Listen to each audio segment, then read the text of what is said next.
Radiant team pick. Blown through. Gyrocopter. Complexity's turn to pick.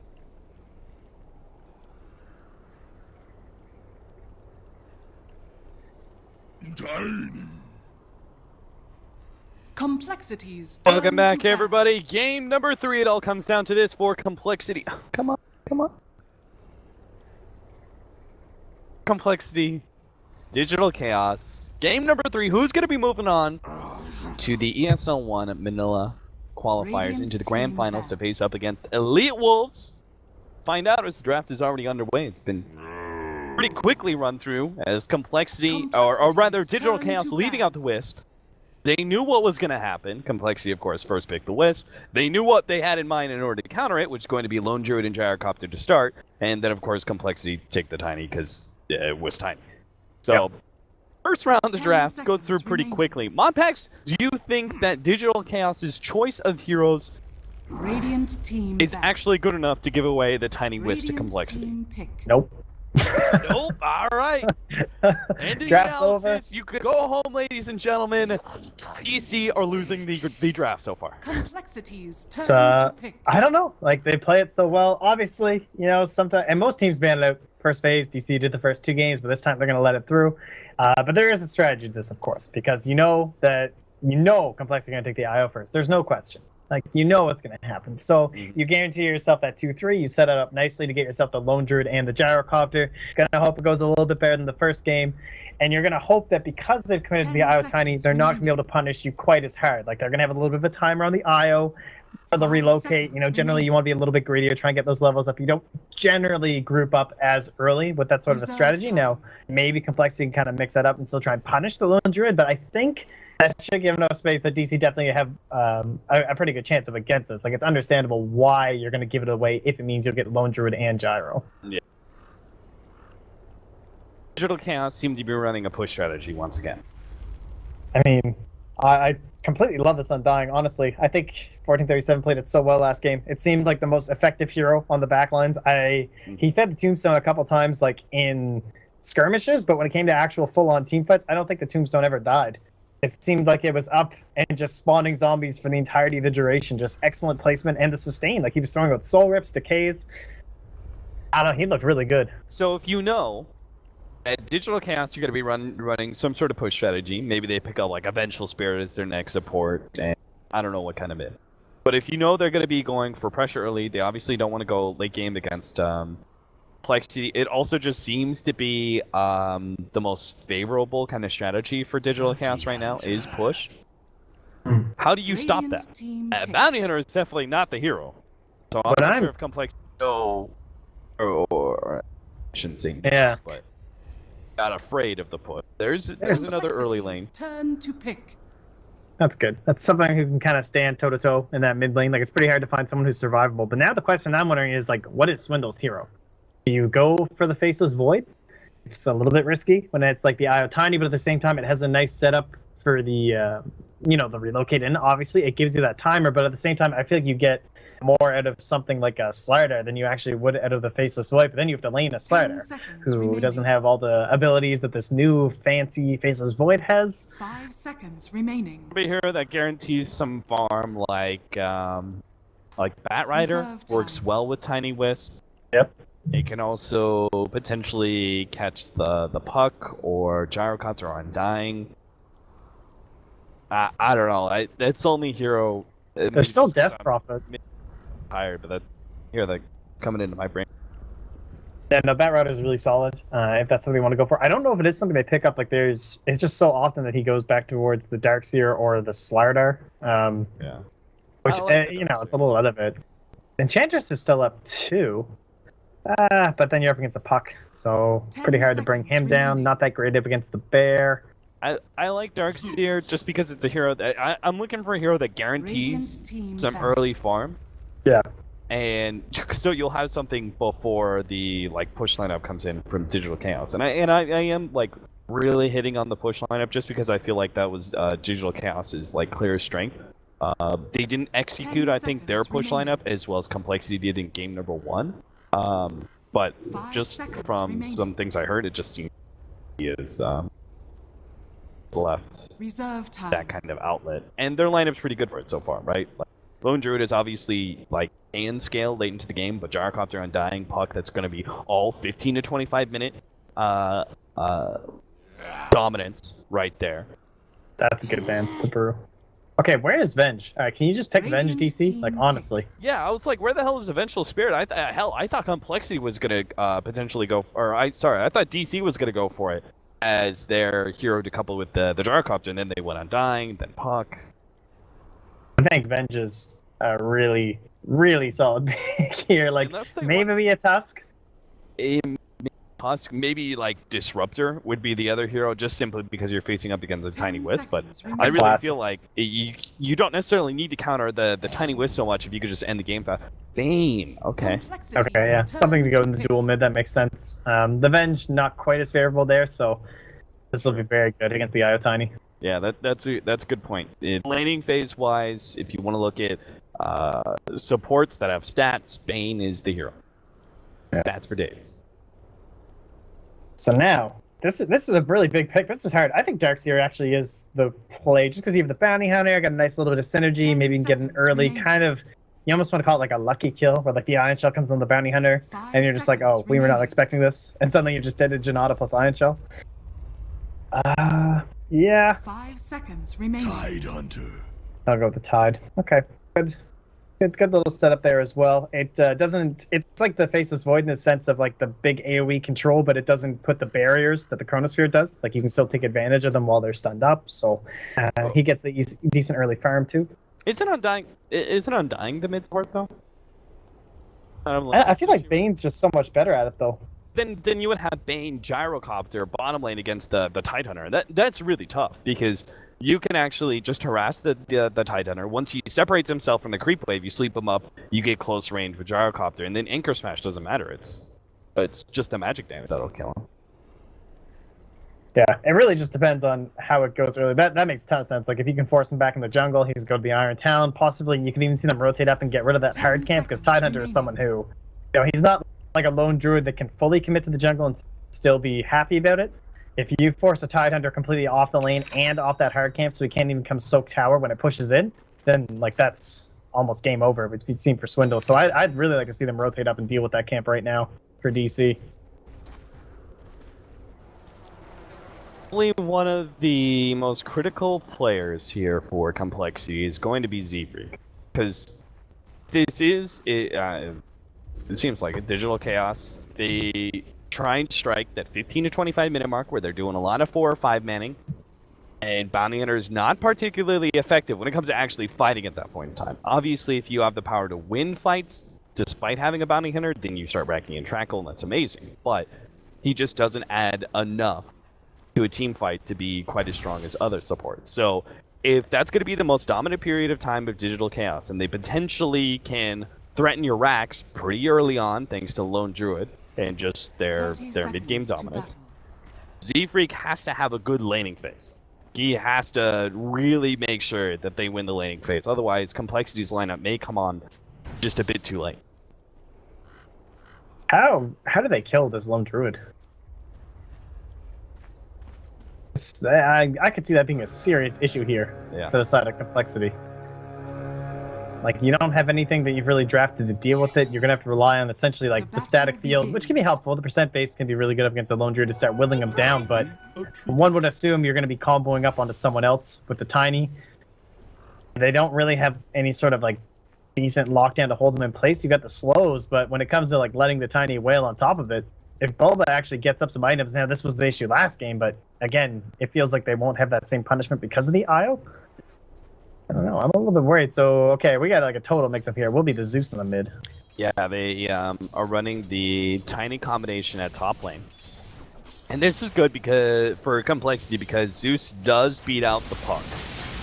And you still have the roaming Bounty Hunter, whereas the Undying is ultimately going to be much less effective. If he was facing a dual lane, he's good because of K and everything else, but he can't really stick around the mid lane that much because he's not going to be that effective at zoning out Chessie to make up for the experience that he's soaking away from the Puck. So he's going to have to eventually go somewhere else, which means then the Bounty Hunter, once the Undying does rotate out, Bounty Hunter can come be effective there.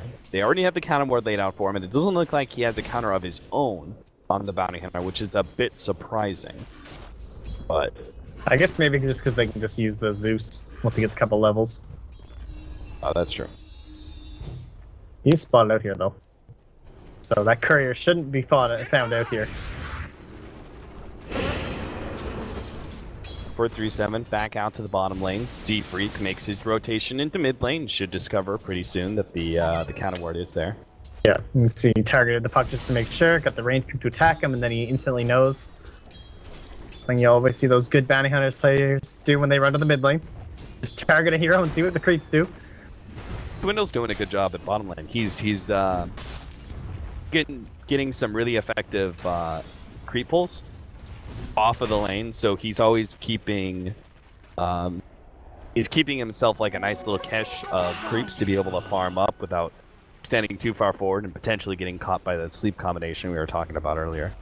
Yeah, anytime you can get the nice little pull where you get your range creep aggroed by the enemy attacking, obviously it's just going to help push the wave closer to your tower. But now that 1437 is fully committed here, to get rid of the obs ward, the Z-Freak's placed down. Oh, this is a nice little play. The bounty hunter will actually be the one to try a pull. Oh, it's going to be close. Oh, they got it. All right, big plays. Saving the lane. Oh, no. 4037's like, no. All right, good It's stuff. an undie. You think he cares about taking a little bit of melee creep damage? So Swindle is going to be left to that Iron Talon away. But honestly, I think he got the levels necessary to not be too far behind. The fact that he got level 3 before he truly had to jungle is, I think, a pretty good sign. Because like I could easily see other offlaners in the same position actually just be left to like level 1. Yeah, if he gets the stack off, it's like a mega win. Oh, he got it. That was so close to the end of the box. All right. That was so late on the timing. But that is sick for him. He's already got the 2 points to crack himself. So level 5. I mean, you can start with Ling on it. It's probably not going to be to like 6 or 7 that he can actually, go to town on it. Probably 7. Okay, now Z-Freak gets the soak bot though. Am I wrong? I thought Zeus beat Puck mid. Ever since Well, the change, the phase shift, no longer right click. No longer right-clicked in the sense. Yeah, where the used to be the phase shift was auto casted, so you can dodge lightning bolt before it actually hit you. Oh, I see what you're saying. Like when it comes to the creeps and everything like that. Yeah. I don't know. I assume like maybe it's just the early levels where it makes the biggest difference because you can't dodge the thunderbolt. There shouldn't be any way. The lightning bolt. Yeah, exactly. Yeah, that was what the thing that Puck actually beat Zeus mid pretty easily was because of that phase shift. I guess you could be right. Like level 5, Chessie is going for like the maxed out lightning bolt builds, so he is going to be pretty dangerous now for the Puck. It might just be the fact that like he did build like a lot of damage to resolution. Like came with the 2 fairy fires as well, and you can see some like 69 total. He's got the magic wand, so with the threat of the Bane always present as well, it might just be the way that Chessie's kind of forced to play the lane that's not necessarily matchup based. AUI took the opportunity to steal a bit away from Tidehunter. Surprised he's not sitting on this camp though, as it's pretty clear that Swinamons is gonna take the rest. Yeah, I think he's worried about a rotation from Hanskin, I guess.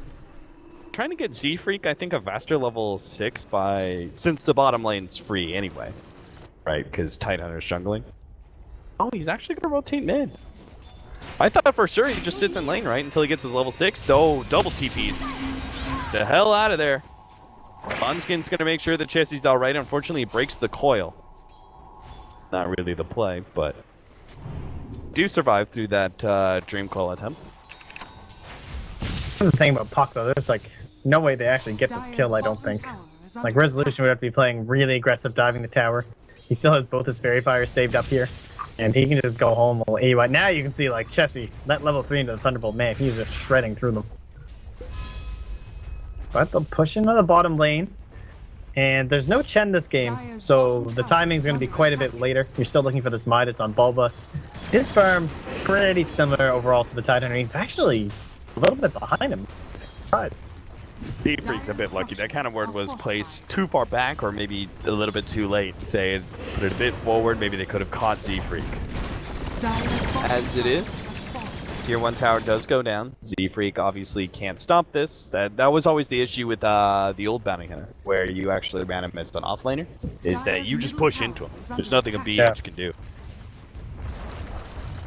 Yeah, man, the offlane has changed quite a bit since those days. Coming into all these side camps, and now not only the camps you can pull, camps that are hanging out in your basically your offlane that you can now farm to. It's not just Darkseer versus tri-lanes anymore. Oh, look at this dive in mid. This is a perfect use of the first call down. Yeah, absolutely. Chessie knows he's very much dead. Another Dream Coil being used out to make sure he doesn't get any more damage out, and that'll be it. First Yeah, blood. and they still have it too, because if you try and respond, this is complexity. Call down is there, it's ready, it's waiting, and this will be their little bit of a group up. More space can be provided to Bulba if they can force out a rotation here from the Tiny as well. Like maybe he's to show up into the mid lane. Just keep giving Bulba all the farm that they can give him. Dying Tombstone, right click down by complexity. Oh, this is perfect. They just back away. And now Lim's just mid, like, oh great. This is where I want to be. And Bulba's just getting space to farm up, actually. But they will make the best of this rotation by putting Chessie now at the top lane, so there's not that much of a drop. Yeah, plus with the way the level shifting kind of happens, like Bulba's level 5, so you kind of have to watch out for the root there on top of Limp. Like, it's not too dangerous soul, but if there's a rotation, it gets a little bit sketchy, whereas the Zeus can kind of hold his distance. Phase shift just barely in time ahead of the toss by Limp. It actually tossed Resolution back into an Anchor Smash with the Zeus ultimate at the same time. That would have potentially popped him. That was their one opportunity, I think, to kill the puck early. As you said, they don't have a whole lot to deal with him. Well, Swindle's getting himself another stack up over here. Gonna be a triple. He's got the 3 points in the Kraken Shell. This is when you can do it. He's also got the Arcane Boots, so I would expect him to just kind of go for this right now. Slow, because you only have the 2 points in the Anchor Smash, but just the fact that you're essentially invincible up against them. Wonder Swindle's got the because when you see the ancient stacking, Tidehunter usually goes he avoids getting Ravage. It can't. Yeah, exactly. Because then he can farm the stack, and you're gonna get those levels. So, I wonder if he thought because of the mid push that he would need Ravage early on, and now that's obviously harming him a bit. Is he can't actually clear through the ancient stack just yet. They're gonna be able to catch a double Dream Coil inside the jungle. This is big. They're gonna be able to pick up both kills. 3-0. Digital Chaos go from picking up first blood, turning up the heat, getting a double kill inside the enemy jungle. Jeez, I can't believe those are the only other kills this game. It's been, you know, fairly aggressive. Like, they've been on the forefront the whole time, but you haven't really seen that fight back from complexity. And again, you need to snowball in your puck. The hero, some games like this, it does look really good, but there's all these games with the puck that you're just like, why are people picking this hero? Like, it still has a lot of the same issues it used to have. It's going to fall off pretty hard if you don't get this nice early lead. Doesn't really become a hero without Dream Coil until you actually have the Blink Dagger, and then you can achieve some stuff without relying so heavily on it. And you know, even potential solo pickoffs onto someone like the Wisp or the Bounty Hunter here. And there's your Midas for Bulba, so he'll be a little bit happier this game. Not even 10 minutes yet. This is going extremely well. As you said, they don't really have a good way to be able to kill the lone druid, and they're giving 1-4-3-7 a lot of time to farm as well. They're going to lay down another counter ward. They don't have level 6, but it seems like the burst damage may just be enough. Yeah, it is. He actually could have tried to get out of the range of that counter ward, but I think he made the assumption he just wasn't going to be fast enough. Yeah, surprised that he had that little bit of an edge there, but it's okay. Oh, Swindle's... He's trying to take it out. Freak the hell out. I thought Swinamons was going to go. I was like, well, he got a level of Gush too. He's really slowing down his ancient farming. Under attack. Oh, that's pretty cool. Oh man, if they spot this, oh, that could be so crushing.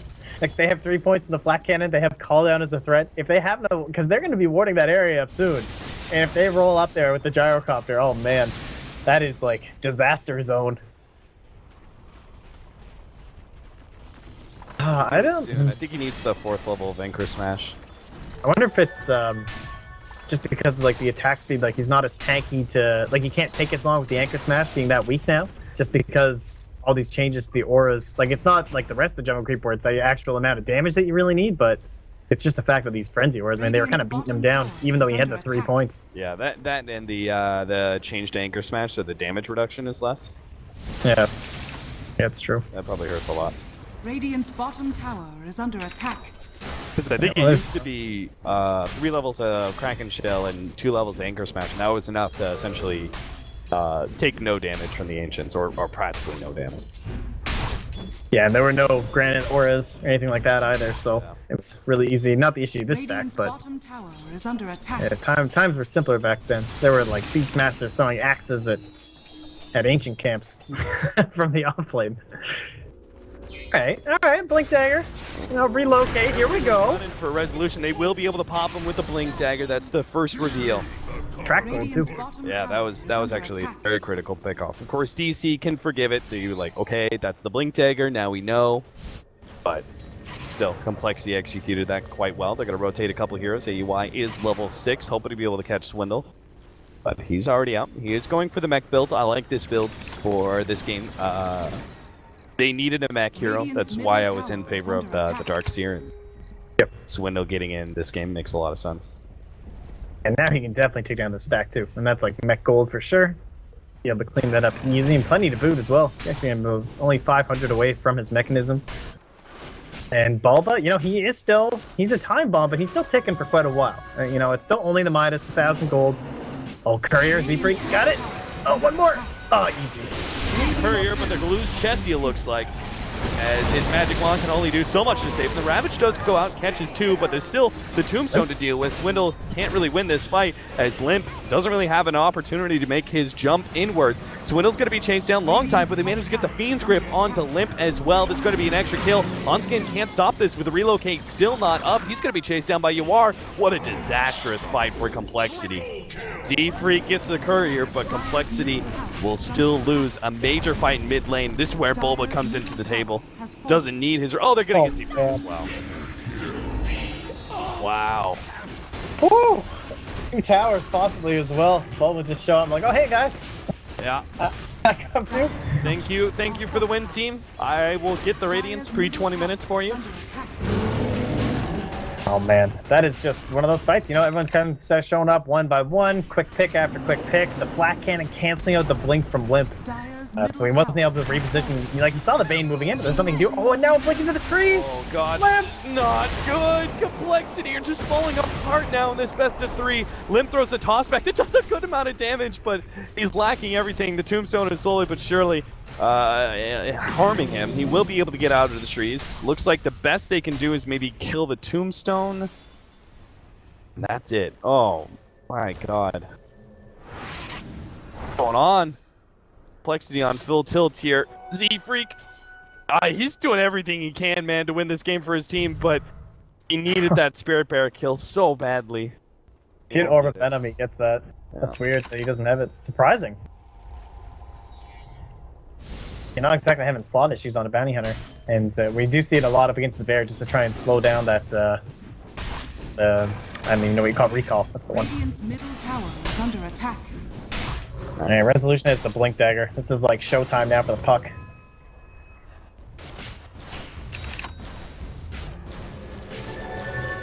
They've got Mech on Tidehunter. He cleared through that ancient stack finally. They have Ravage in 22. Z-Freak, he's trying to skip this out, but is under attack. I don't know. Radiant You need, what's your pickoff? It can't be Lone Druid. He's going to be one you're actually going to find alone, but, well, maybe. No, honestly. 1,100 gold, or rather, 1,100 HP. It feels like they'd have enough time to rotate in to save him. Top tower has been denied. Plus, if his bear is slightly separate, they'll get 1437. If his bear is slightly separate, but he calls back the bear, and yeah, and then he gets off the Savage Roar. I still forget about that skill because it shouldn't exist, but it's okay. Ability. Tidehunter shows himself first at this top lane, preparing to defend, has the Ravage. Oh, I don't Team is ready to TP in. They do have the relocate. They canceled it. Okay, I'm not sure how it Dream got canceled. Coil. I'm still gonna follow this fight at top because they probably go on the Tidehunter now with Fiend's Grip. Yeah, it was a Dream Coil by Resolution, but he gets paid for it. Okay, There was a blink on top. They do get him. Was that a Kraken? It was probably Kraken Shell, right? That stopped the Fiend's Grip. I wasn't looking top, but I'm gonna assume so. Yeah. I just assumed like once it was like, oh, the relocate's gone, I thought they were going to Radiant's turn and middle punish tower him, is under but attack. they didn't get the opportunity, and it turns out the action was mid instead. Sorry guys, I missed it. It's okay. It really wasn't that exciting. Sometimes you gotta just make all. It's like, is the action mid or top?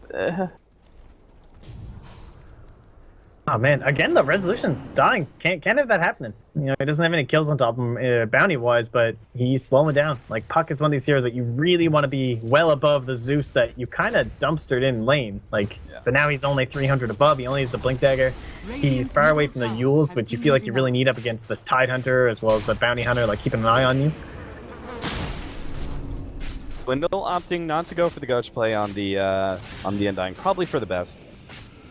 Yes, the Undying is probably one of the few heroes you can actually take one do. They did also just kill the ward that was placed there to get some vision around the secret shop and ancients area, probably to catch out the tiny wisps when they're pushing out the top lane and kind of see where they're going, as well as potentially the bounty hunter.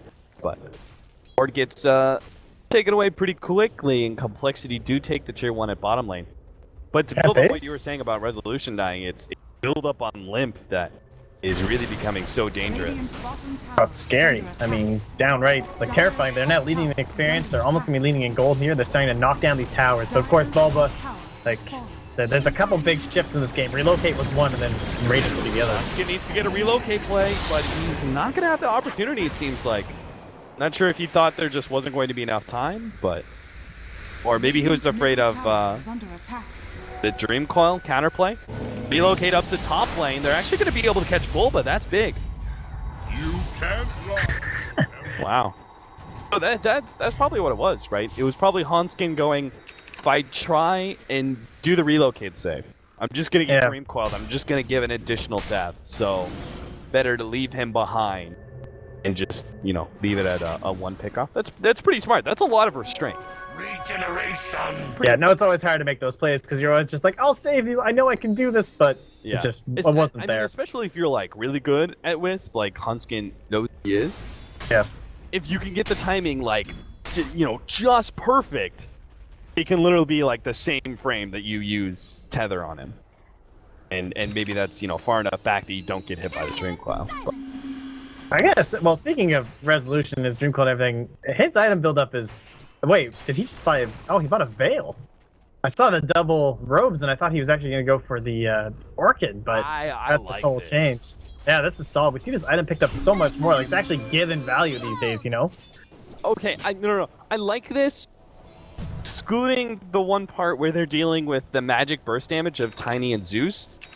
And, well, I'm all for how the Veil of Discord. Like, the stats are pretty goddamn insane, especially on any like intelligence hero that takes advantage of the increased intelligence. Zeus is one. Like Puck is actually probably one of the better ones, simply because he does so much right clicking as well.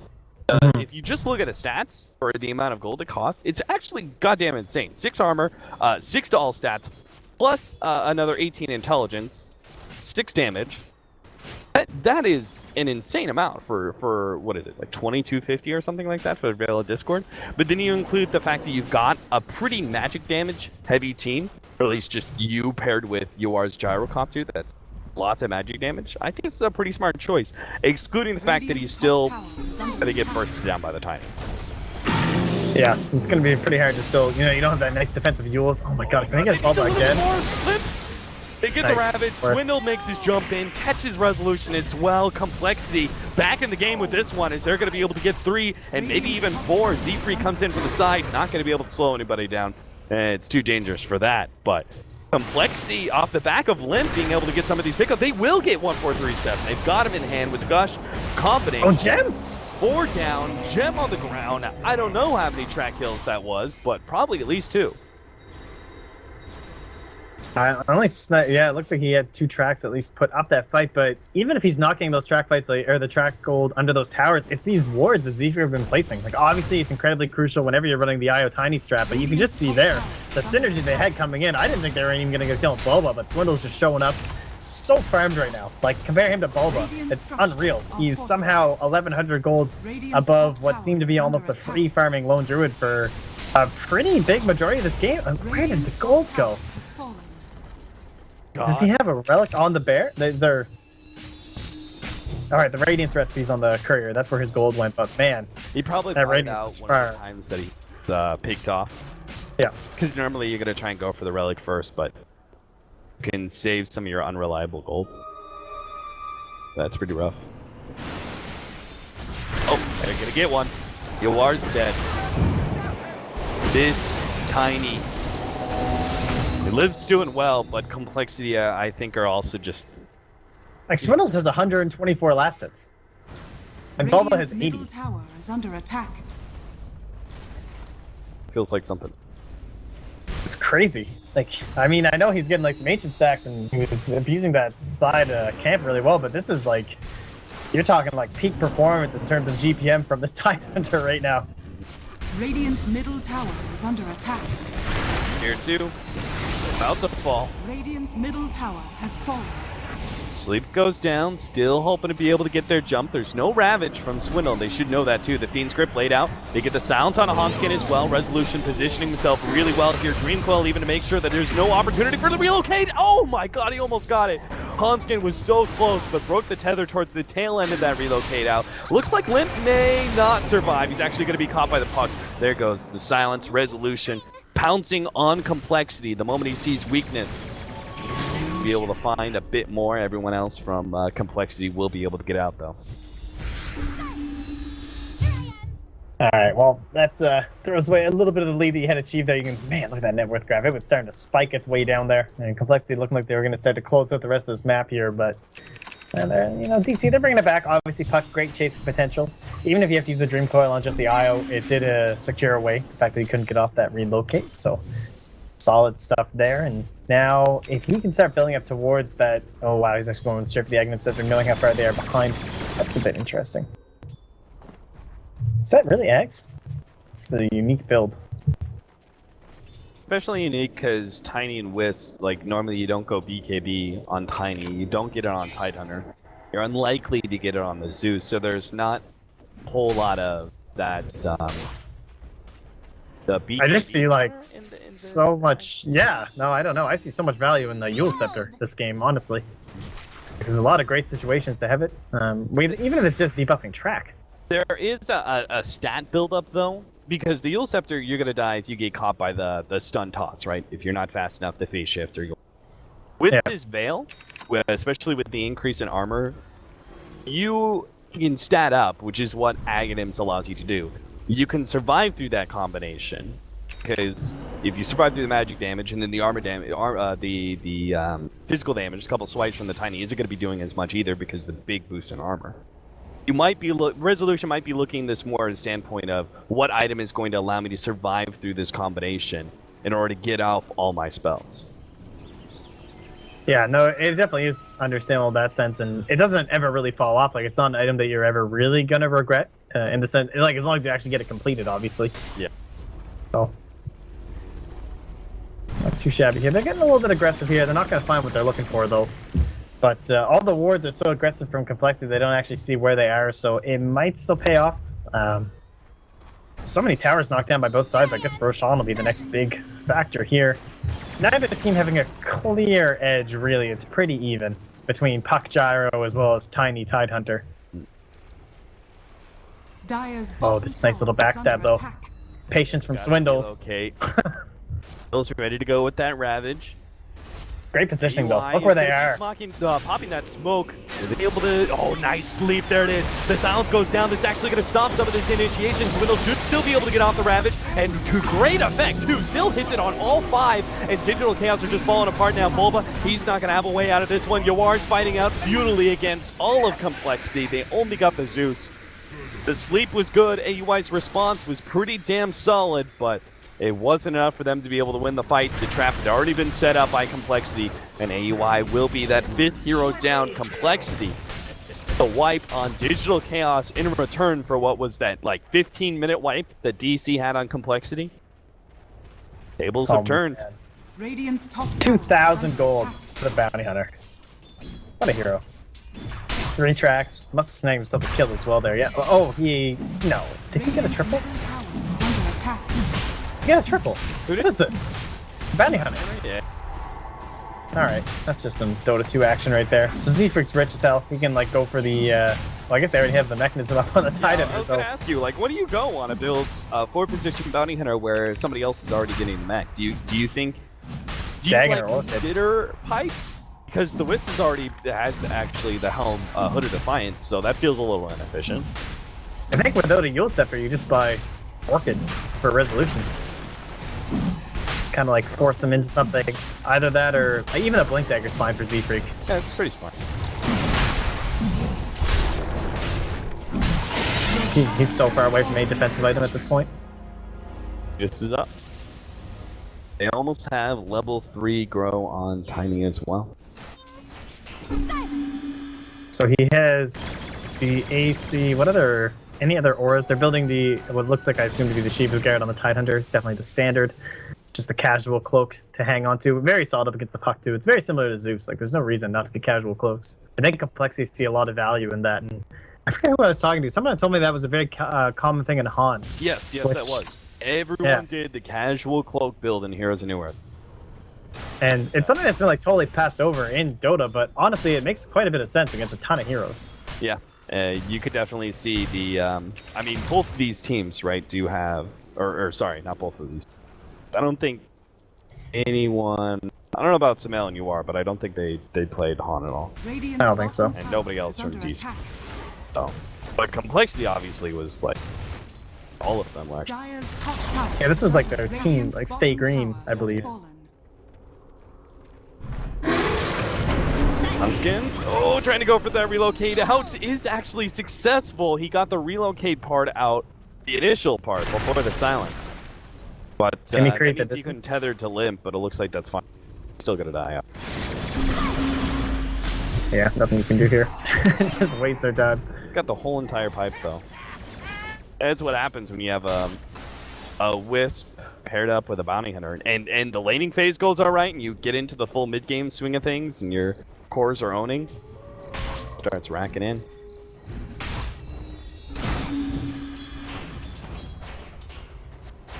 You know why they were called Stay Green? And I don't. It was a ping thing back when they played with Ja, who lives in Hawaii. Oh yeah! Oh, Shaw. He's a good guy. That's pretty This funny. goes down, resolution. Trying to catch him out. Unfortunately, Swindle doesn't really have anywhere to go here, but he does have the Ravage if you still fight this one out. Get the blink to the side. Jesse slept up. Limp's actually coming in from behind. UR does have his BKB, though. They're trying to battle that. Wait for the BKB until the Ravage, but Limp's gonna die anyway. The Ravage goes off at the right time, actually, and Limp's gonna be able to get off the stun combination. Limp barely lives. York's gonna come through and takes away his Aegis, but Swindle waited towards the last half second and immediately pops that BKB, and now they have the relocate for it. They're gonna catch 1437 as well. The Plasma Ball grenade coming in from Handskin, as that will be a third kill. Track as well. Complexity controlling this game and look to be in a good position to be able to actually push uphill right now. Maybe not take full laner racks, but maybe they could just take a tier 3. Radiant's middle tower is under I attack. gotta say, like, even without Ravage, like, you don't even need it in this situation. You can definitely get tier 3. You have a Tiny, like, one lost fight, that can just be a Rax. It might just be a situation where you look for the range. Like, they've got the Dream Coil, so, you know, respawn time, you gotta take 10 seconds off those, really. Like, for how much resolution can hold you back, so they'll bail for now. Blink Jesse. Eat the lens, Yules. Full Veil of Discord. What other items? Yes, and Y BKB. The Axe is almost complete for resolution. We'll see if that makes difference in these fights. Lotus Orb is the choice for Z-Frig, of course. That's Yeah, sort of that's like solid. later utility item that you usually get after like Mech, Guardian Greaves. Tonskin's gonna be so happy that that's there now. Like, he keeps getting silenced every single fight. So, yeah, nice little, more defensive than offensive pickup there, so that'll be solid. Oh yeah, And- but that was the thing. It was a ping thing. You wanted to see the connection. You were like, stay green, stay green, because you know. Connection. He had, Layouts. Ja had a little bit of a stint, but I don't think he's with anyone currently. No, he had a stint on Root for a while, played for them, but I think he's subbing for someone I want to say right now, but I'm not sure who it is. Yeah, I know what you're talking about. He's on a lineup or something. Probably like Power Friendship. But no, not that. Something. All right, well, now it's kind of that time. Complexity, they're way ahead. I gotta say, Swindle's like that last play with the Ravage, obviously pretty insane, but he is so farmed for a Tidehunter. It's kind of blowing my mind right now. Haste. Especially since he had a tough lane to start, and we also saw the fact that he wasn't able to immediately do his Ancients like he wanted to, like his early level of Ravage, especially didn't pay off right away, because the push mid didn't actually follow through. I'm trying to think if he used Ravage in like the first 2 or 3 minutes that he leveled it. No, he definitely didn't. So there was like a big area. Yeah, he's definitely done a really good job of efficiently farming his way back into this game, especially since he wasn't able to play the most efficiently in the beginning just due to circumstance. He's now got Guardian Greaves, Shivas, Blink Dagger, Casual Cloak, another 1,000 gold on top of that. How much longer do you think do you go Ags next, or do you go Refresher?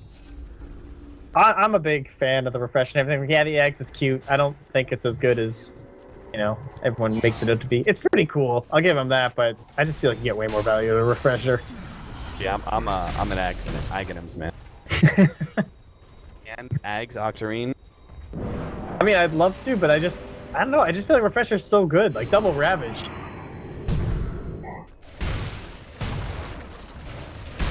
It's alright, though. He's definitely got the mana pool if he wants it. Obviously, they were going to lose their Wisp there. Not much question about it, but it's not that big of a deal because Digital Chaos can't really take advantage of it. They're not even going to be able to push down the tier 2 tower because Complexity are threatening a tier 3. Now the sleep goes down. Swindle's trying to take it. Yeah, I think he's thinking about trying to wake up. It looks like the Lotus Orb doesn't take off sleep. Apparently not. And coil, that's going to be a good start. Swindlemel's blinks forward with the Shivas. He's got the Ravage ready to go, but he wants to wait till Yuar's done with his BKB first. Now he pops in again. Perfect timing once again. Yuar's potentially going to be bursted down. They're taking time bombs at his chest. He almost finished him off, but not quite enough. And now these zombies are slowing down both Limp and Swindlemelons. The Radiance Bear is coming forward. They didn't manage to get him there. Managed to get his blink forward. They're slowing down. Swindlemelons knows he's just going to slow down Resolution to make sure he can't actually get the kill onto Limp. Hanskin has come back and healed up Limp a decent amount, but it still looks like this is not a fight they want to take. And what the hell? Does sleep not be removed by Lotus Orb? Or did he try and throw it during like that 1 second of invulnerability or something? I'm pretty sure it was after. No, it was definitely after that. It was like no question. So it's not remove it. That's awkward. I bet. I thought it did. Why wouldn't it? Huh. I don't know. It's kind of a weird debuff, you know. Like it can be traded. It's one of those kind of things. So because it removes scene script, right? I'm not crazy. Maybe not. Wait, what? Sorry, did he? He was Nightmare. Yeah. But I'm just saying. Does it? Yeah, it removes scene script. It does? Oh wait, no. Oh my god. I'm confusing myself with Oracle now. Hold on. Yeah, I know. Then I confuse myself with like a Phonic Shield at the same time. It's so late, guys. I'm tired. I'm sorry. Anyway, mechanical things are happening. We don't really know what's going on with the Dota game because we're just scrubs, but Complexity versus Digital Chaos game number 3 is sure shaping up to be an interesting one. Oh, is that still on? Oh yeah, they're still going here. Okay. All right, I see. They have the Aghanim Scepter, the glorious item for Resolution. You know, he had a really nice Dream Coil in that last fight. Don't know BKBs, but not really what you were expecting. I like this Moonshard on Limp. I think that's the item. I don't think anything else. You don't need Manta or any of that nonsense. Just get the Moonshard, man. 120 attack speed? You serious? A ridiculous item. Complexity. Limp almost got the pick off on the Spirit Bear there. Dream Coil onto Swindle is here though, and they actually do manage to pop on him. Oh god, Limp's gonna be able to come in as well. It's a buyback from Resolution. It's gonna be run down. They've taken out the Tombstone in the background while the 2 tanky mofos are on the front line. They get the Undying. There's a buyback from Resolution in that case, but I mean that's 2 down for 40 seconds. Complexity can definitely still push down the tier 3 tower. They just got to be played a little bit safe. Oh, I mean, they know that Dream Coil is not even up either, so, like, they could split it if they wanted to put someone mid. A little bit risky, but if they commit to anyone, like, it doesn't even matter. They still have Ravage, honestly. This game's probably just over. Just going to town on that tier 3 tower. You are forced to pop his ultimate just by time at this point in time, but the Ravage comes forward, surprise! They catch Resolution, you are gonna BKB off in time, so they won't be able to turn that into more, but Resolution, thanks to the fact that he bought back earlier, is down for 80 seconds. That's probably 2 lanes of Rax. They're gonna have to fight it out 4 versus 5, but by the time their Undying is back up, it seems like both lanes of Rax are already gonna be dead. So then it's just a question, do Complexity go for 3? And it looks like they're a little bit divisive on that one. Hanskin has to tether himself away over to Chassis. They're not going to go for a full. They just leave Hanskin alone. Complexity, I think that's the wise call. It would be an unnecessary risk at this point in time to try and end the game outright when you just managed to get a huge win. 2 lanes of Rax by 35 minutes. Yeah, there's no point. Just sacrifice the IO. Everything's going to be fine. Go back, buy your items. Now you got the Daedalus up on Limp here. Swindles is sitting on 3.7k. Z-Freak as well. He's now going to pick up just some lads. Just try and help end this game out here. And man, Chessie has just been destroying Resolution. Like every fight, the magic damage is just blowing up this poor puck. It's not quite enough. Like, he did go for the full HP, like, which is really all you can do up against magic, you know? You just kind of get as much raw HP as you can. So the Aghanim Scepter was a good pickup in that case, but, you know, no casual cloak, no glimmer or anything like that, which, no, I mean, you're a puck, so it's not the most surprising thing, but, I mean, he's just getting shredded by it every battle. Best opportunity, right? I mean, unfortunately, it's just, oh, they're going to get relocated on. Resolution has to prepare for this one.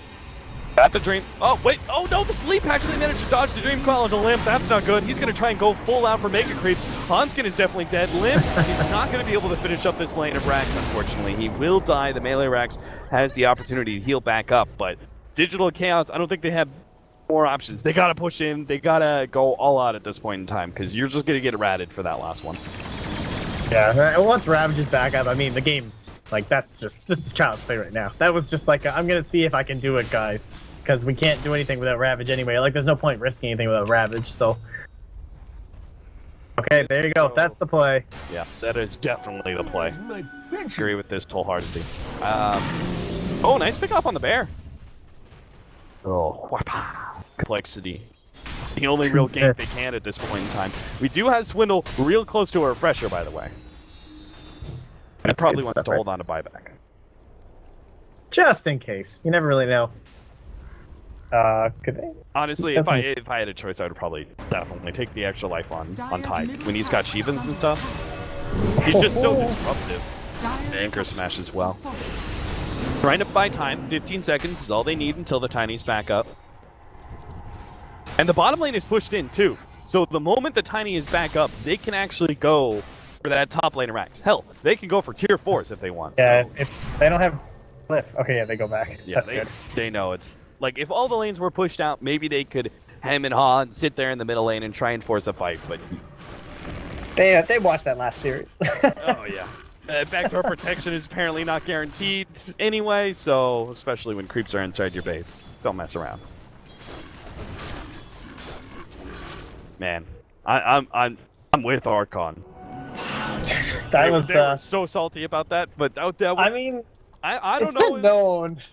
I mean, it's not a bug, it's a feature. I know it's frustrating, but like that's been an issue. I can remember this conversation happening like a year and a half or 2 years ago. Where people were like, what's gonna happen when this finally like this backdoor protection just doesn't work in a pro game, because there's really strange interactions with it. Yeah. Like there's no way. I know everyone's like, oh well, if the creep's within it and its body corpse doesn't disappear for 15 seconds, there's no way. There was no way it should have still been active at that point. Like the lanes were way out for a long time. Dwindle catches 2. That's big to relocate in from behind. Let's see if they can get Resolution. Yeah, they jump right on from Resolution. Didn't have the opportunity to face him. The Ravage goes down. Yawar's right in the face of everyone. Can he actually take this down? He won't. There's a refresher as well. Divine on the deck, but it's all over. Digital Chaos's dreams, their Manila dreams, are going to have to lie in the Manila Major because they will not be going to ESL One Manila. Oh, we had pretty much stomps both in the first 2 games. This game was a little bit closer, but it kind of felt like Complexity just grabbed it at one point and never let go. Right around that 20-minute mark, you know? As soon as Limp got that Blink Dagger, they definitely kind of put it full throttle. At the same time, you can kind of say that Digital Chaos just seemed to fall apart once that Blink Dagger was up.